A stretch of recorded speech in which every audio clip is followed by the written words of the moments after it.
फिर से सभी का स्वागत है। हमारा कुछ प्रॉब्लम हो गया था, हमारा कनेक्शन जो है जो लाइव आप देख रहे थे उसमें कुछ दिक्कत आ गई।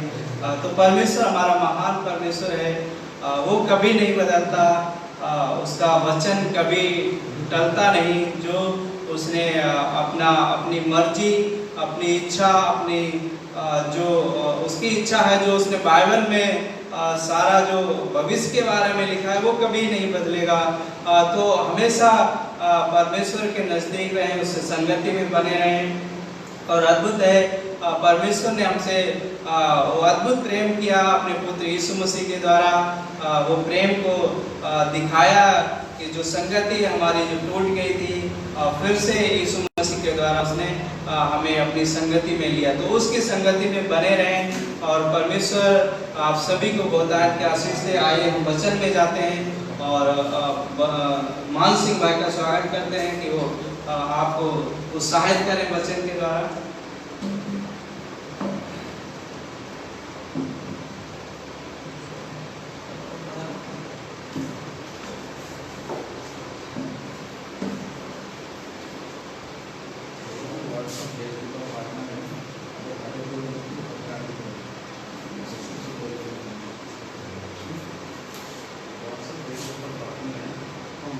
आप सभी को जय मसीह।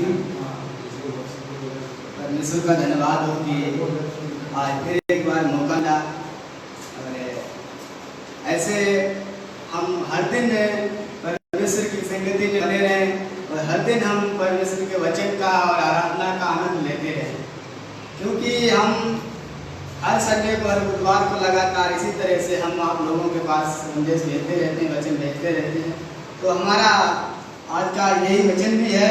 आज हम परमेश्वर के बारे में जानेंगे, अच्छी संगति और बुरी संगति के बारे में। और उसके बाद में हम देखेंगे कि परमेश्वर के समान हमें पवित्र बनना, क्योंकि इसी में आता है कि हमें अगर हम गलत संगति में जा रहे हैं तो हमारा जीवन कैसा होगा, और अगर अच्छी संगति में जा रहे हैं तो हमारा जीवन कैसा होगा। तो आइए वचन पढ़ते हैं, 1 कुरिन्थियों 15:33। धोखा ना खाना, बुरी संगति अच्छे चरित्र को बिगाड़ देती है। धन्यवाद देते मेरे प्यारे प्रभु यीशु, हमारे जीवित, हमारे महान प्रभु, आपके इस वचन के लिए पिता हम धन्यवाद करते हैं प्रभु। जो वचन प्रभु हमने पढ़ा, वो वचन के द्वारा प्रभु आज लोगों का जीवन बदलने पाए पिता। हम धन्यवाद देते वो गलत संगति छोड़ करके प्रभु आपके करीब है पिता। धन्यवाद देते प्रभु यीशु के नाम से, आमीन। हमारा वचन यहाँ पे देखते हैं कि पौलुस यहाँ पे क्या बोलता है कि धोखा ना खाना, बुरी संगति अच्छे चरित्र को बिगाड़ देती है। मेरे भाइयों बहनों, यहाँ पे देखते हैं कि गलत लोगों से दोस्ती करना एक विश्वासियों के लिए खतरा हो सकता है। गलत लोगों के साथ में रहना एक विश्वासी भाई बहनों के लिए खतरा हो सकता है, क्योंकि अगर हम एक गलत रास्ते पे जो व्यक्ति जा रहा है, अगर उस व्यक्ति के हम अगर साथ में जा रहे हैं तो हमारा भी जीवन वैसा हो जाएगा। मेरे भाइयों बहनों, हमें क्या करना है? हमें परमेश्वर पे भरोसा रखना है, और जहां तक चले वहां तक हमें क्या करना है? परमेश्वर के संदेश का हमें आनंद लेना है। यहाँ पे पौलुस साफ साफ बोलता है कि धोखा ना खाना, क्योंकि बहुत से ऐसे आएंगे तुम्हें भरमाएंगे, तुम्हारे जीवन को वो गलत कर सकते हैं। क्योंकि अगर आप एक गलत व्यक्ति के साथ में जा रहे हो, एक शराबी व्यक्ति के साथ में जा रहे हो, तो वैसा ही आपका भी जीवन हो जाएगा। लेकिन मेरे प्रियो, हमें क्या करना है? उन लोगों से बच के रहना है जो लोग आज गलत रास्ते पे जा रहे हैं, क्योंकि उनके जीवन को हमें देख करके नहीं चलना, लेकिन हमें कैसे चलना है? परमेश्वर के वचन के साथ चलना है। वो लोग कौन होते हैं जो परमेश्वर पर विश्वास नहीं करते हैं, परमेश्वर के वचन पे विश्वास नहीं करते हैं कि परमेश्वर का वचन सच्चा है, लेकिन वो लोग किस पे विश्वास करते हैं? वो उस शैतान की ओर जाते हैं, गलत रास्ते की ओर जाते हैं। हमें उस की ओर नहीं ध्यान देना, लेकिन हमें परमेश्वर की ओर ध्यान देना है मेरे प्रिय भाइयों बहनों, क्योंकि ये सत्य है। और आप जैसे लोगों की संगति करते हैं तो वैसा आपका ही स्वभाव हो जाता है। पहला पॉइंट है, आज हम हर जगह बुरी संगति देख रहे हैं, हर जगह हम गलत संगति देख रहे हैं, लेकिन हमारा स्वभाव उसी तरह हो जाता है। लेकिन हमें क्या करना है? हमें ऐसी संगति ढूंढना ढूंढना है जहाँ पे हमारा जीवन बदलना चाहिए, हमारा जीवन बदलना चाहिए, हमारा आत्मिक जीवन बदलना चाहिए। उस संगति की ओर हमें ध्यान देना है। पौलुस परमेश्वर का दास बोलता है पत्रस 1:1-16, क्योंकि लिखा है पवित्र बनो, पवित्र बनो, क्योंकि वो परमेश्वर पवित्र है, वो बिल्कुल पवित्र है, तो हमें भी उसके समान हमें बनना है। लेकिन हमें गलत संगति से हमें बचना है, क्योंकि हमारा प्रभु यीशु मसीह बिल्कुल वो पवित्र था। वो परमेश्वर हमारे बीच में आया और हमारे बीच में आया और हमारे उसने पापों को, अपराधों को उसने दूर किया और हमारे उसने जीवन को बदला। लेकिन हम उस प्रभु यीशु मसीह पे हम विश्वास करते हैं, उसके द्वारा हमारा जीवन बदलता है। हम देख सकते हैं कि प्रेरितों काल में 2 बालक हुए, वहां पे लोग यीशु मसीह के शिष्य लोग, प्रेरित लोग वहां पे संगति कर रहे थे। वो संगति कर लगातार वो संगति कर रहे थे। वो संगति के द्वारा बहुत से बड़े बड़े काम हो रहे थे, बहुत से बड़े बड़े चमत्कार हो रहे थे वो संगति के द्वारा, क्योंकि वो संगति अच्छी संगति थी। मेरे प्रियो, आज हम भी इस लॉकडाउन के समय में हर दिन हमें संगति करने की जरूरत है। मेरे प्रियो, हर दिन हमें संगति करने की जरूरत है, हर दिन हमें प्रार्थना करने की जरूरत है, हर दिन। इस हालत में हम लोगों के पास व्हाट्सएप के द्वारा, यूट्यूब के द्वारा, फेसबुक के द्वारा हर तरह से लोगों के साथ में हम कनेक्ट रहते हैं। हर समय हम लोगों के साथ में वचन को शेयर करते हैं, ताकि आप उस शैतान के बंधन में ना फंस जाओ। शैतान हमेशा चाहता है वो आपके जीवन से जो चीज इंपॉर्टेंट चीज, उस चीज को चुराना चाहता है। आपके विश्वास को चुराना चाहता है दिनों में, आपके विश्वास को कमजोर करना चाहता है मेरे भाइयों बहनों। लेकिन हमें उससे बचना है, तो संगति में हमें रहना है। नहीं तो वो हमारे अंदर जो भी हमारे इन दिनों में परमेश्वर का वचन हमारे अंदर जा रहा, उस वचन को क्या करेगा, वो छीन लेगा। अगर हम परमेश्वर की संगति में नहीं रहना, हमें किन लोगों की संगति करना है? नीति वचन 13:20 में लिखा है, परमेश्वर का वचन कहता है कि बुद्धिमान की संगति कर तब तू बुद्धिमान हो जाएगा। हमें बुद्धिमान लोगों के साथ में हमें संगति करना है, परमेश्वर के लोगों के साथ में हमें संगति करना है। जो प्रभु के लोग हैं, परमेश्वर के लोग हैं, जो वचन को शेयर करते हैं, हमें उनके साथ में हमें संगति करने का समय है। और सबसे इम्पोर्टेंट चीज जो है, जो हमें व्यक्तिगत संगति हमारी परमेश्वर के साथ में होनी चाहिए। सबसे पहला स्थान हमारा परमेश्वर के साथ में होना चाहिए। उठते बैठते हम परमेश्वर के पास जाए, उसके वेदी के पास जाए, उठते परमेश्वर के पास जाए, अपने मन को, अपने हृदय को नम्र करें और परमेश्वर के पास जाए, प्रभु हमारे पापों की क्षमा करें, क्योंकि आज हम पूरी संगति में थे, क्योंकि हम गलत संगति में थे, हमारा जीवन गलत रास्ते में था। लेकिन प्रियो, आज उस परमेश्वर ने हमारे जीवन को बदला है, क्योंकि हमें संगति उसके साथ करना है जो हमारा पिता है। पिता चाहता है कि बच्चे गलत संगति में ना जाए। पिता चाहता है हमारा बच्चा एक जुआरी के पास ना जाए। पिता चाहता है हमारा बच्चा उस गलत रास्ते पर ना जाए। पिता चाहता है, इसी तरह हमारा वो पिता, वो परमेश्वर चाहता है अपने बच्चों को अपने पास रखे। वो अपने पास रखना चाहता है मेरे भाइयों, वो अपने पास रखना चाहता है। तो इसलिए हमें उस परमेश्वर के पास हमें संगति करना है, क्योंकि परमेश्वर हमारा सर्वव्यापी है, क्योंकि परमेश्वर हमारा सर्वव्यापी परमेश्वर है। वो अनंत काल का परमेश्वर है, क्योंकि उस परमेश्वर ने आज से नहीं, उत्पत्ति से पहले से ही हमें चुना था।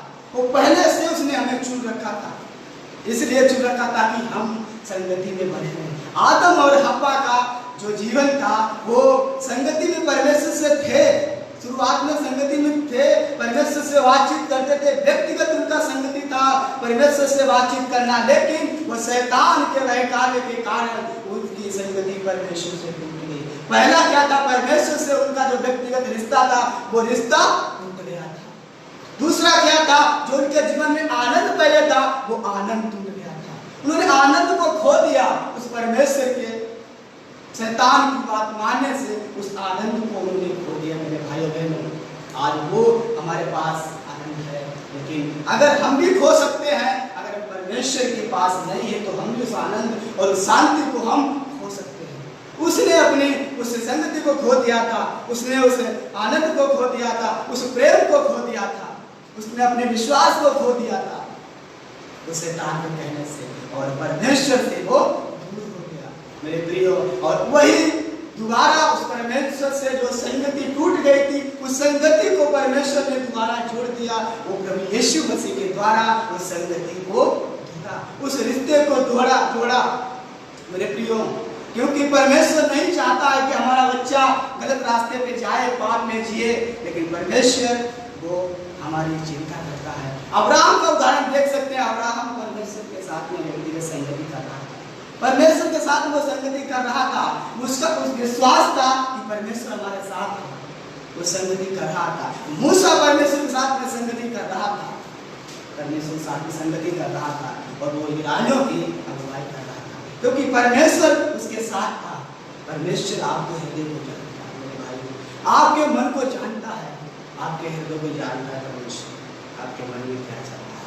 लेकिन हमें क्या करना है, उस परमेश्वर के साथ में हमें बने रहना, क्योंकि परमेश्वर हमारा अनुग्रहकारी है, क्योंकि वो हमारे हृदय के समान प्रेम में वो भरा रहता है, क्योंकि हमारा हृदय के समान दया से भर जाता है। जब हम उस परमेश्वर की संगति में बने रहते हैं तो हमारा दिल भर जाता है। दिनों में हम जब आराधना करते हैं, प्रार्थना करते हैं, शाम को मुझे बहुत आनंद आता है, हम परिवार को सब इतना आनंद आता है कि मुझे शांति मिल जाती है जब हम लोग मिलते हैं और प्रार्थना करते हैं व्हाट्सएप के द्वारा, तो बड़ा आनंद आता है, वो हमें शांति मिल जाती है।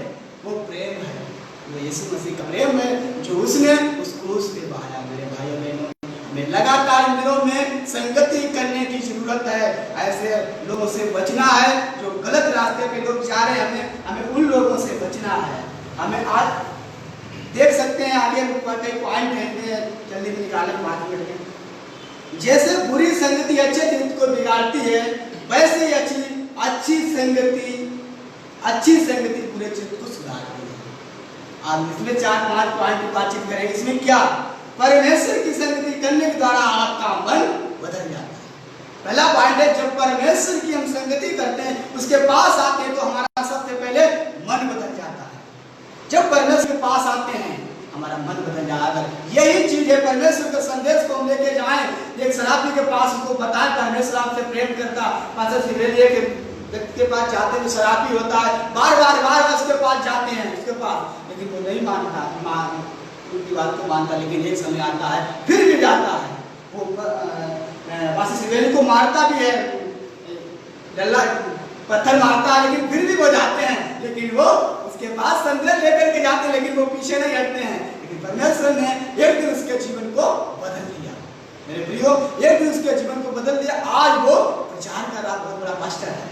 परमेश्वर की संगति बदल सकती है, परमेश्वर का वचन। दूसरा पॉइंट है, परमेश्वर की संगति करने के द्वारा आपका जीवन बदल जाएगा। जब परमेश्वर की संगति करेंगे तो आपका जीवन बदल जाएगा। सबसे पहले आपका मन बदलेगा, के बाद आपका जीवन बदल जाएगा। फिर उसके बाद में तीसरा है, आप निर्बल हैं लेकिन आपको परमेश्वर बल देगा। आप कमजोर हैं तो आपको वो ताकत देगा, आपको वो सामर्थ्य देगा। परमेश्वर की संगति करने के द्वारा हमारा जीवन बदल जाता है। जब हम परमेश्वर की संगति करते हैं तब परमेश्वर के द्वारा हमें क्या करता, अद्भुत चमत्कार करने का हमें वो सामर्थ्य देता है। वो लंगड़ों को चलाने का हमारे पास अधिकार देता है, अंधों को आँख देने का हमको अधिकार देता है, क्योंकि जब हम परमेश्वर की संगति करते हैं। एक और बात, जहाँ पर परमेश्वर की संगति नहीं वहाँ बदलाव नहीं होता है। मेरे प्रियो, जहाँ पे परमेश्वर का स्थान नहीं है, वहाँ पे संगति नहीं है, वहाँ पे बदलाव नहीं आ सकता है। हम गलत रास्ते पे जा रहे हैं, हम गलत रास्ते पे जा रहे हैं, हमारा जीवन नहीं बदल रहा है। हम 50 साल से 20 साल मसीह में आ रहे हैं, फिर हमारा वही जीवन है। लेकिन कैसा है, लेकिन हमें अपने जीवन को बदलना है, हमें अपने जीवन को बदलना है।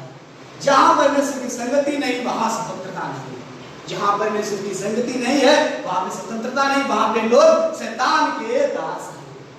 मेरे प्रियो, आज बहुत से लोग शैतान के गुलाम हैं, लेकिन निकलना नहीं चाहते हैं, उस परमेश्वर की संगति में आया नहीं चाहते हैं। मेरे प्रियो, हमें परमेश्वर की संगति करना, फिर वही पहला पत्र 15-16 में लिखा है, इसलिए आज से ही हमें निर्णय लेना है, प्रतिदिन हमें परमेश्वर की संगति में रहना है और लगातार हमें संगति में रहना है, क्योंकि परमेश्वर का वचन हमें यही सिखाता है कि हम लगातार संगति में बने रहें। जैसे हमारा प्रभु यीशु मसीह पवित्र था, वैसे ही हमें भी बनने की जरूरत है। लेकिन हमें धोखा नहीं खाना है। कौन बोलता है हमें धोखा नहीं खाना है, नहीं तो हमारा भी जीवन उन्हीं तरह हो जाएगा जो आज बहुत से लोग गलत रास्ते पे जा रहे हैं। मेरे प्रियो, सावधानी से रहो, प्रार्थना दुआ करो और संगति में रहो और वचन में रहो, लगातार जुड़े रहो, लगातार जुड़े रहो। फेसबुक के द्वारा, व्हाट्सएप के द्वारा, यूट्यूब के द्वारा हर तरह से इन दिनों में जुड़े रहो, क्योंकि परमेश्वर आप लोगों के साथ है। आमीन।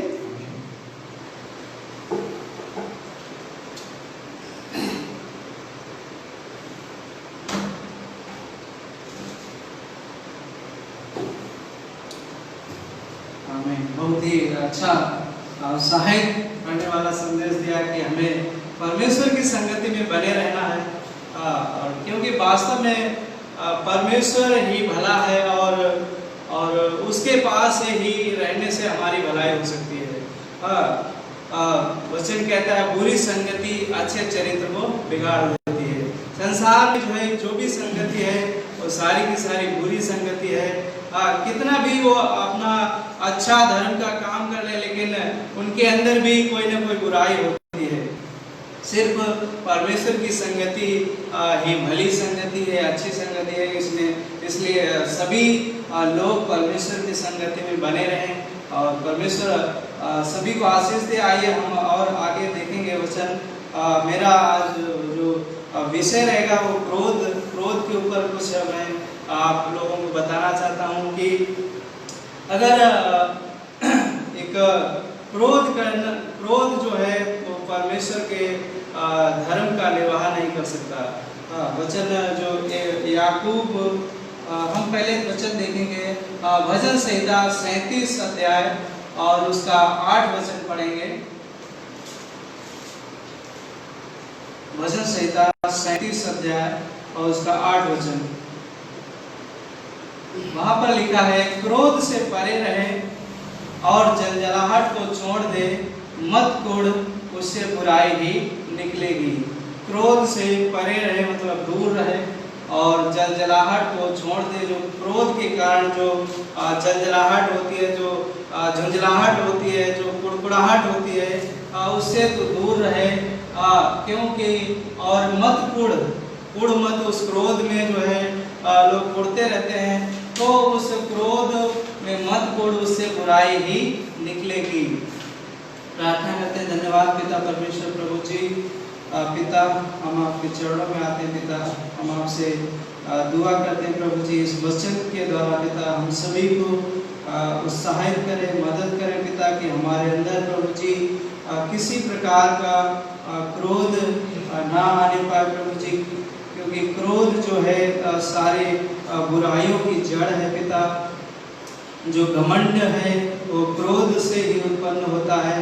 पिता परमेश्वर दया करें प्रभु जी, आज के इस वचन पर पिता आपका आशीष मांगते हैं यीशु मसीह के नाम में, आमीन।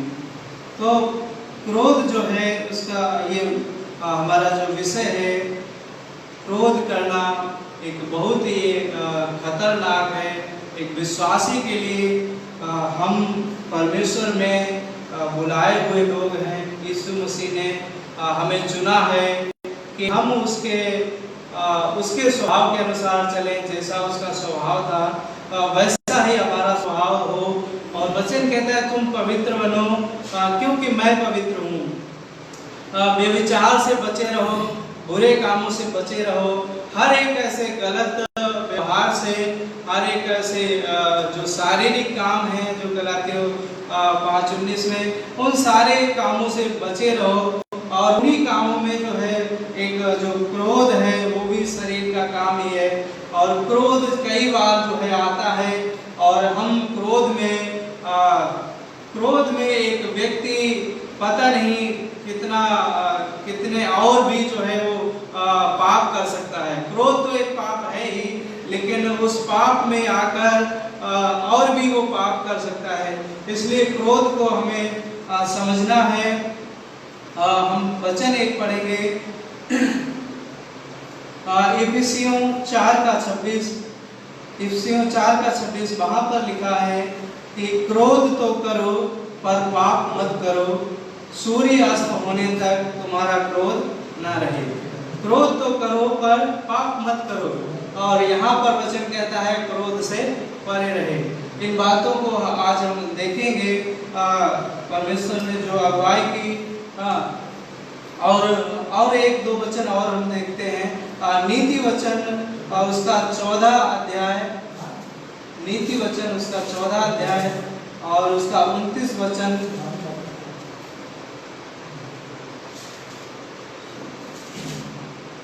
14 अध्याय 29 वचन वहां पर लिखा है, जो विलंब से क्रोध करने वाला है वह बड़ा समझ वाला है।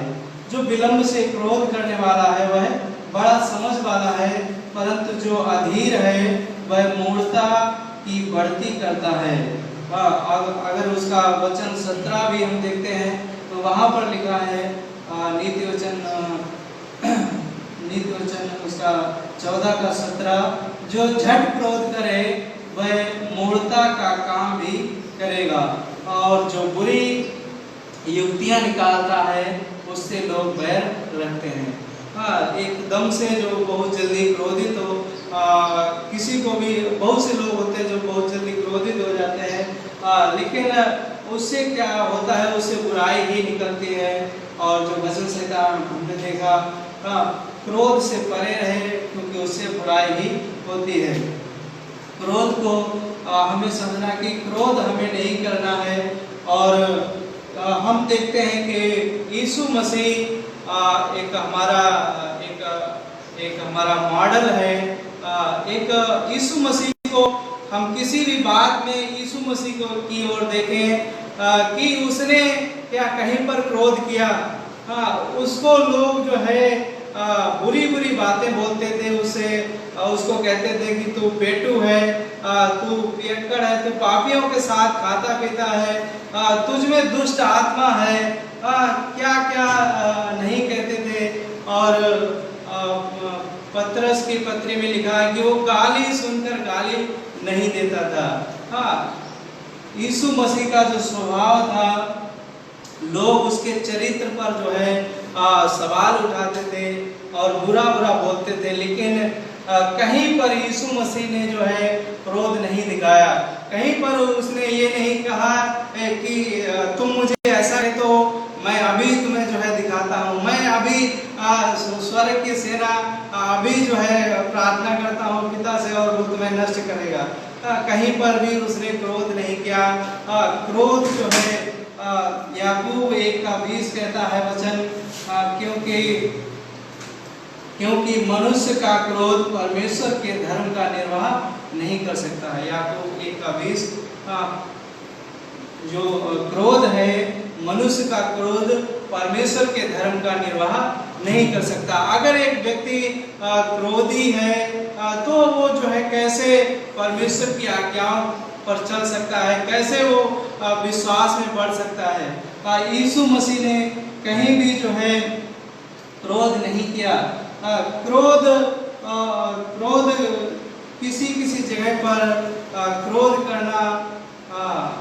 करना भी अच्छी बात है। जैसे कि अभी हमने वचन जो देखा था इफिसियों 4:26 कि क्रोध तो करो पर पाप मत करो। वो जो है हम उदाहरण दे सकते हैं यीशु मसीह से ही कि कहीं पर भी उसने क्रोध नहीं किया, लेकिन एक जगह पर क्रोध किया। यीशु मसीह ने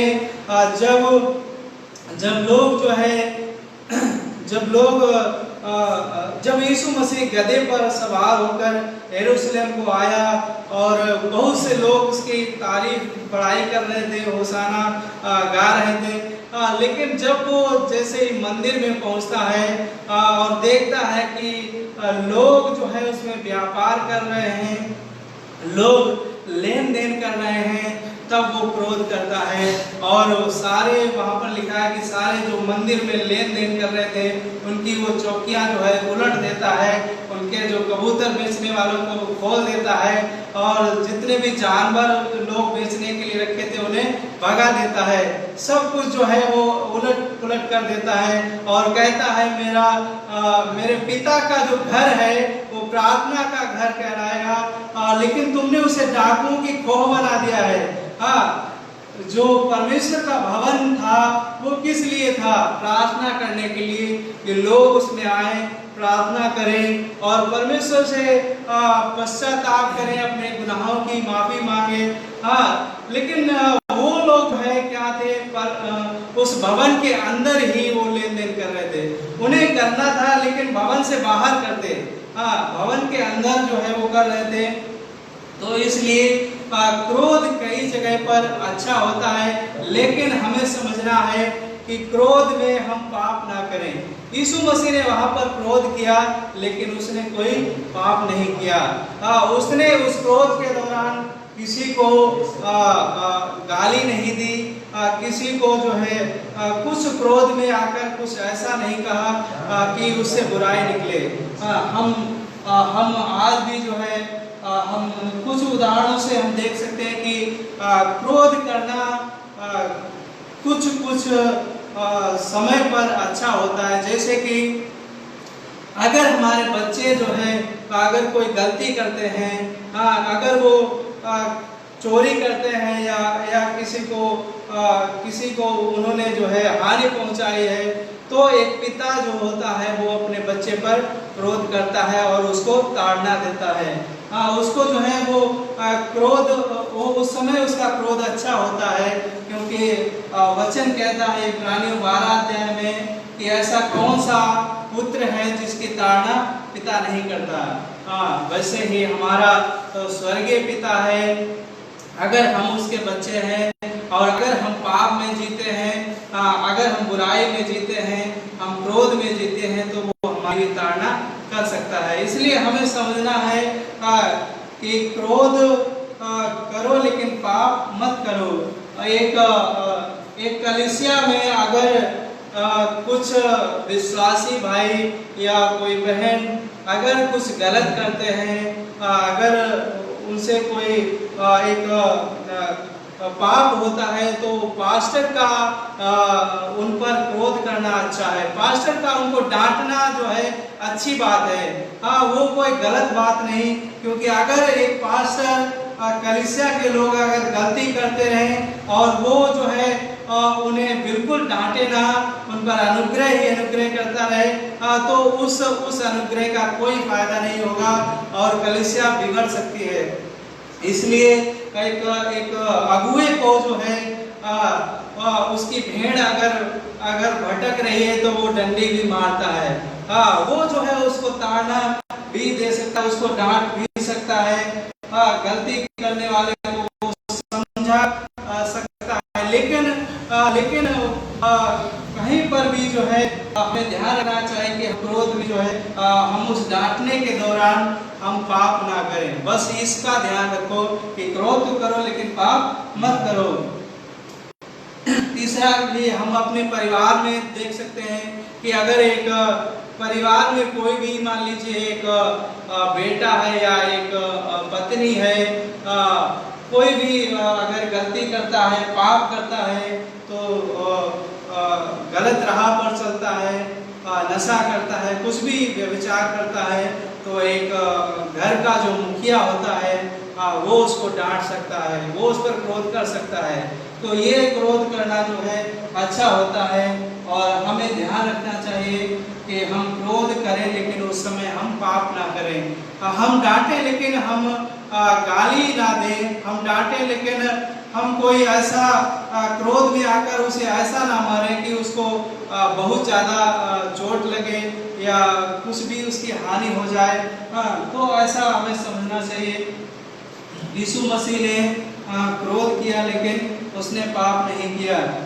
हम बाइबल से और उदाहरण देखेंगे कि गिनती का 25 अध्याय में, गिनती का 25 अध्याय में एक बार निकालेंगे।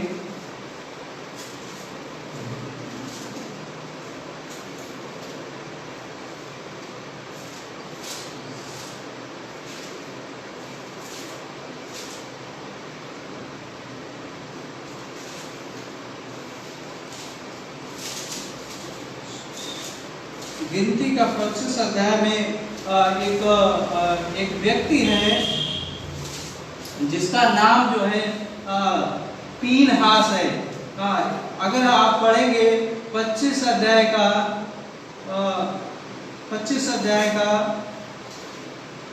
6 वचन से हम देखेंगे, जब इस्राएलियों की सारी मंडली मिलाप वाले तंबू के द्वार पर रो रही थी, तो एक इजरायली पुरुष मूसा और सब लोगों की आंखों के सामने एक मिद्यानी स्त्री को अपने साथ अपने भाइयों के पास ले आया। इसे देखकर एलीआजर का पुत्र पीनहास, जो हारून याजक का पोता था, उसने मंडली में से उठकर हाथ में एक बर्छी ली और उस इजरायली पुरुष के डेरे में जाने के बाद वह भी भीतर गया और उस पुरुष और उस स्त्री दोनों के पेट में बर्छी भेद दी। इस पर इजरायलियों में जो मरी फैल गई थी वह थम गई और उस मरी से 24,000 मर गए। वहाँ पर जो है ये घटना है गिनती के 25 अध्याय में कि जब इजरायली पाप करते हैं, व्यभिचार करते हैं और वो जो है दूसरी जाति की स्त्रियों से जो है विवाह करने लगे थे, तो उनके देखते ही एक व्यक्ति आता है एक मिद्यानी स्त्री को लेकर, और जो पीनहास होता है वो उसको जाकर उसके तंबू में जाकर उसको मार डालता है। तो वहां पर पीनहास का जो क्रोध था वो जो है क्रोध अच्छा क्रोध था, क्योंकि उस क्रोध के द्वारा ही परमेश्वर का क्रोध शांत हुआ और मरी जो है लिखा है रुक गई। जो मरी परमेश्वर की ओर से फैली थी वह रुक गई। दूसरा हम और उदाहरण देखेंगे यहोशू की पुस्तक से, और उसका 7 अध्याय निकालेंगे। यहोशू की पुस्तक में 7 अध्याय, तो वहां पर जो है उस 7 अध्याय में एक व्यक्ति था आकान, उसके पाप के बारे में है। उस व्यक्ति को जो है यहोशू ने जो क्या नाम जो नगर था उसका यरीहो नगर था, यरीहो नगर को जब परमेश्वर ने उस नगर की दीवार गिराई थी, जब वो 7 बार उस नगर के चारों ओर घूमे और वो दीवार गिर गई, फिर क्या हुआ? फिर एक हम वचन देखेंगे कि 6 का यहोशू 6 अध्याय का उसमें 17 वचन देखेंगे कि जब वो नगर ले लिया गया तब उसके बाद और नगर और जो कुछ उसमें है यहोवा के लिए अर्पण की वस्तु ठहरेगी। केवल राहाब वेश्या और जितने उसके घर में हों वे जीवित छोड़े जाएंगे, क्योंकि उसने हमारे भेजे हुए दूतों को छिपा रखा था। 18 और तुम अर्पण की ही वस्तुओं से सावधानी से अपने आप को अलग रखो, और ऐसा ना हो कि अर्पण की वस्तु ठहरा कर बाद में उसी अर्पण की वस्तु में से कुछ ले लो, और इस प्रकार इस्राएली छावनी को भ्रष्ट करके उसे कष्ट में डाल दो।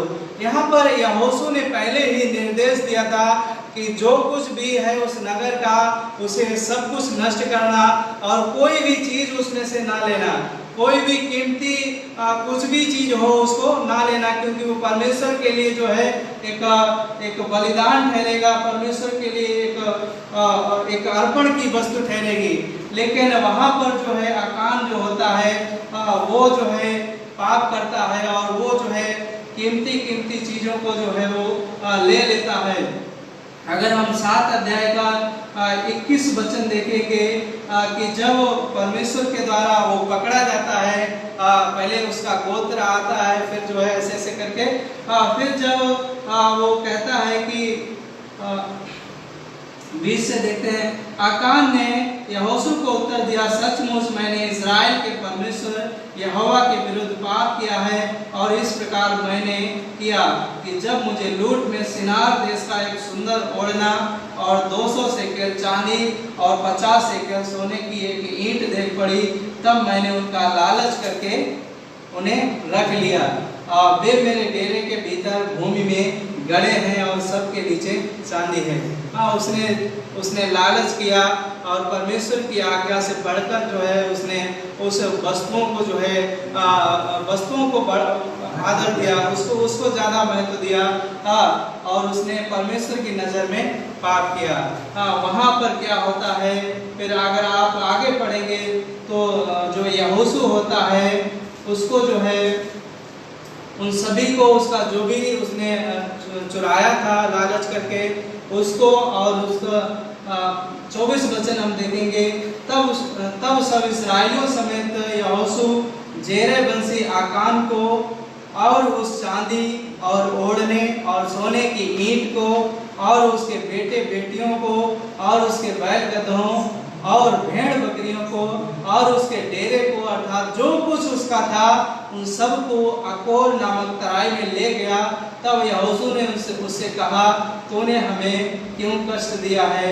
आज के दिन यहोवा तुझी को कष्ट देगा।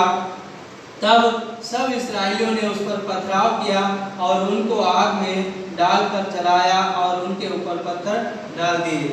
जो कुछ उसने चुराया था और जो कुछ उसका था सब कुछ उस समय जो इसराइलियों के ऊपर जो क्रोध भड़का कि इसके पाप के कारण जो है हम ए नगर को जो नहीं जीत सके।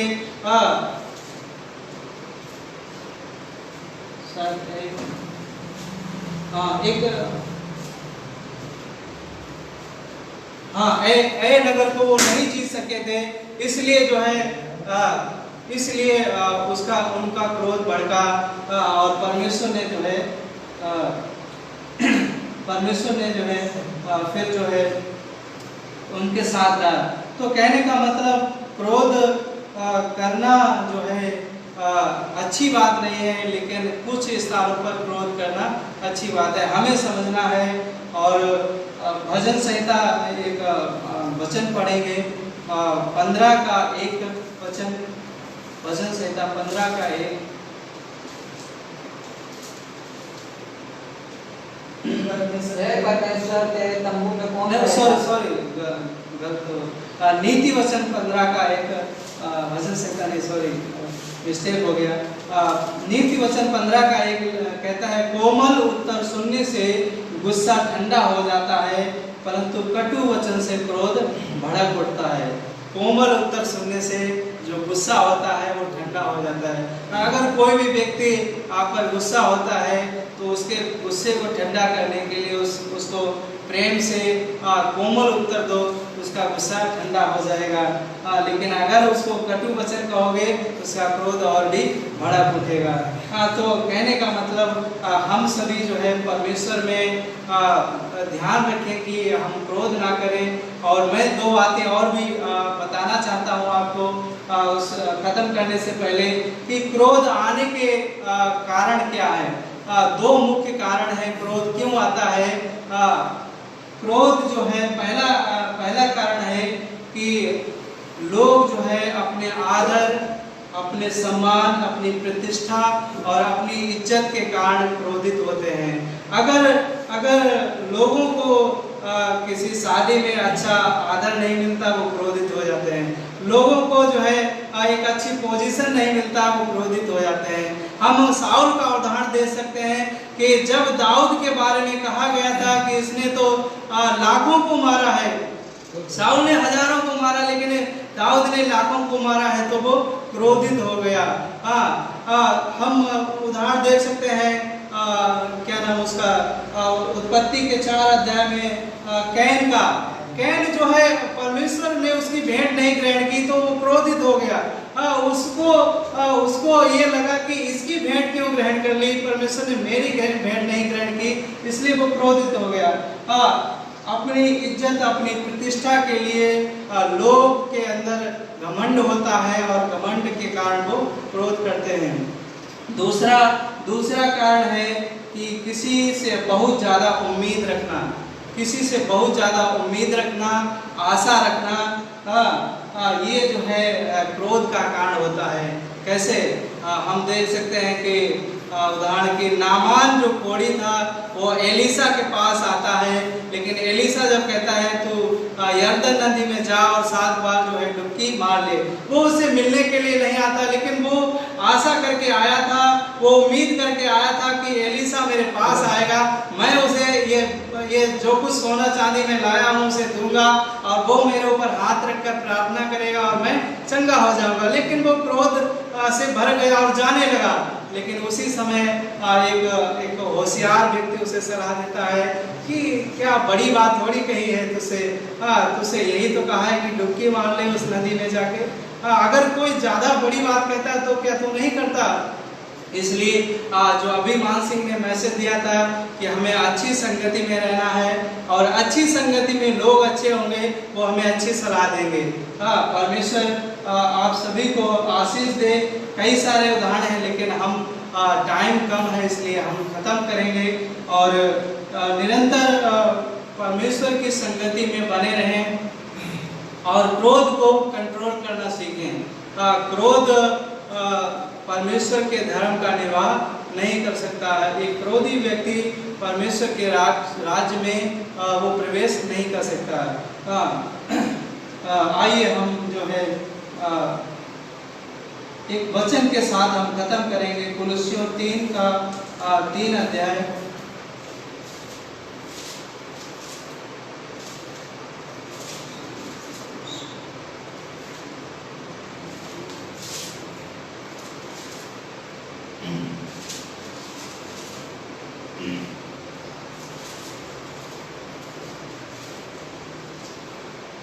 कुलुस्सियों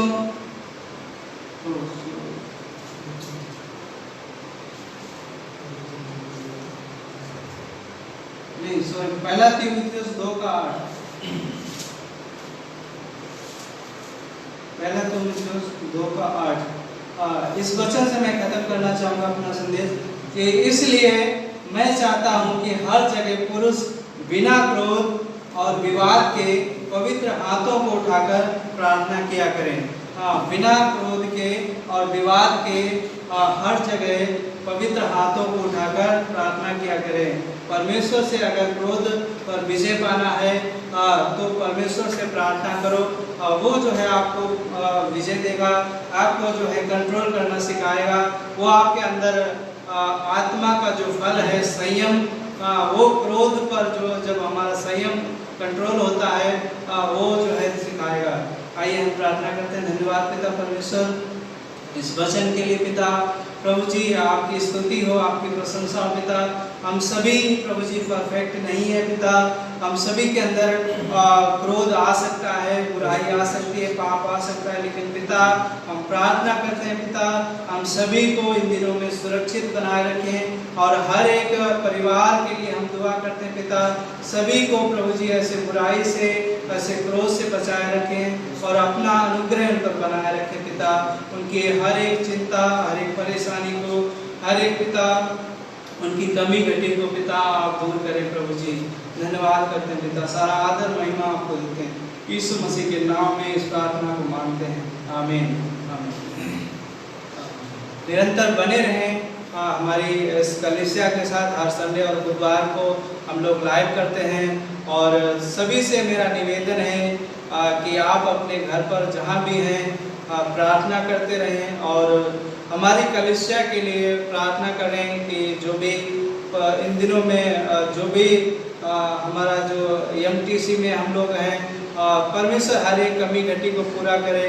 और एक बात मैं और कहना चाहता हूँ कि कलीसिया में इस समय कोई भी टाइप, कोई भी भेंट जो है नहीं आ रही है, लेकिन ये लालच नहीं, लालच की ओर से हम नहीं कह रहे, लेकिन आपकी इच्छा के अनुसार हम कह रहे हैं कि यदि आपको लगता है कि हमें परमेश्वर इन दिनों में भी हमें हमारी पूर्ति कर रहा है, हमें जो है वो खिला रहा है, तो आप उसको भेंट दे सकते हैं। हमारा निवेदन है कि आप जो है उस भेंट को अभी अपने पास रखते जाएं और जब भी लॉकडाउन खुलता है, कलीसिया स्टार्ट होती है, आप उस भेंट को परमेश्वर की महिमा के लिए दे सकते हैं, परमेश्वर के राज्य की उन्नति के लिए आप दे सकते हैं। तो प्रभु जी आप सभी को बहुतायत की आशीष दें और आपके साथ हमेशा परमेश्वर का पवित्र आत्मा लीड करता रहे, आपकी अगुवाई करता रहे। आमीन।